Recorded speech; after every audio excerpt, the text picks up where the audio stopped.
সুমনদা, মুখ্যমন্ত্রী নেতাজির জন্মদিবসের আগে সংহতি দিবস পালন করছেন, এ তো ভালো কথা, এবং সব ধর্মকে নিয়ে এই সংহতি দিবস পালন।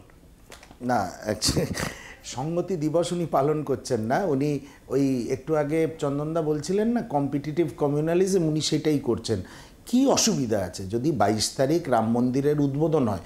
আমরা তো সবাই জানি বিজেপি শঙ্করাচার্যদের মান্যতা দেন না, নরেন্দ্র মোদী ওদের কাছে সবচেয়ে বড় শঙ্করাচার্য।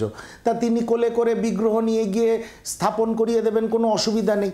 তা পাল্টা একটা সংহতি মিছিল করে ওদের ওই উদ্বোধনকে এনলাইটেন করার কি প্রয়োজন ছিল মমতা বন্দ্যোপাধ্যায়ের? এর থেকে তো পরিষ্কার একটা জিনিস যে উনি হাইলাইট করতে চাইছেন। আমি মনে করি না এই ধরনের এই সংহতি মিছিলকে সাধারণ মানুষ, পাঠক, যারা টিভির দর্শক, যারা রাজনীতি নিয়ে চর্চা করেন, কোনো কেউই এই সংহতি মিছিলকে একটা সংহতি মিছিল হিসাবে দেখবে না।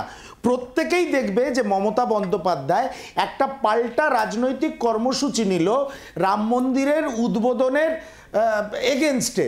এটার তো কোনো প্রয়োজন ছিল না। আপনি ইচ্ছাকৃতভাবে রাম মন্দিরের উদ্বোধনটাকে হাইলাইট করছেন আর নাম দিচ্ছেন সংহতির মিছিল। এটা কি ধরনের রাজনীতি মমতা বন্দ্যোপাধ্যায়ের ব্যাখ্যা দিতে পারবেন?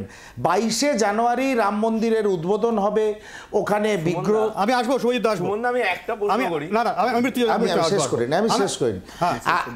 রাম মন্দিরের উদ্বোধন হবে, হোক।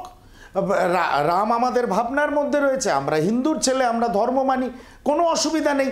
সেইটাকে আবার নতুন করে ব্রিফ নিয়ে একটা সংহতি মিছিল অর্গানাইজ করে সেটাকে হাইলাইট করা, এটা তো মমতা বন্দ্যোপাধ্যায় নিজে হাইলাইট করে দিচ্ছেন যে রাম মন্দিরের উদ্বোধন হচ্ছে, শঙ্করাচার্যরা যাচ্ছে না, নরেন্দ্র মোদী কোলে করে বিগ্রহ নিয়ে হাঁটবেন।